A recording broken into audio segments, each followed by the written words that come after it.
आपके हिसाब से अरविंद केजरीवाल की जो कोशिश थी चौथी दफा मुख्यमंत्री बनने की, एक बार फिर से दिल्ली में जीत दर्ज करने की, क्या वजह रही आपके हिसाब से कि अरविंद केजरीवाल की आम आदमी पार्टी, जिसने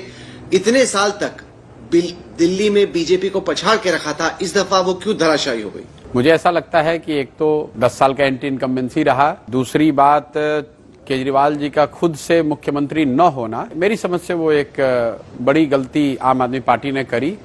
जब लिकर स्कैम को लेकर बात चली,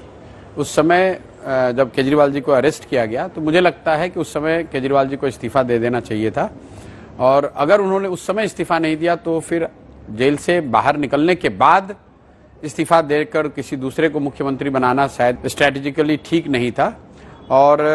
पिछले मॉनसून में जो वाटर लॉगिंग की वजह से परेशानी हुई थी और जो सड़कों की स्थिति उसके बाद रही है, मैं उसको समझता हूं कि लोकल लेवल पे वो भी बड़ा मुद्दा रहा है। तो कुल मिलाजुलाकर केजरीवाल जी का जो पिछले 1-1.5 साल में पॉलिटिकल जो स्टांस उनके रहे हैं, इंडिया गठबंधन में जाना और फिर उससे एक तरह से निकल जाना, दूसरा जब आप पर लीगल केस हुए तो आपने इस्तीफा नहीं दिया, जेल गए तब भी इस्तीफा नहीं दिया, फिर वापस आकर इस्तीफा दे दिया तो मुख्यमंत्री भी नहीं रहे,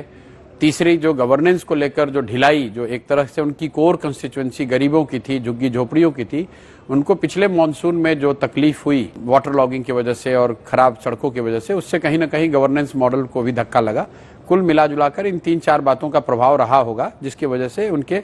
मुझे लगता है कि 8-9% वोट शेयर कम हुआ है।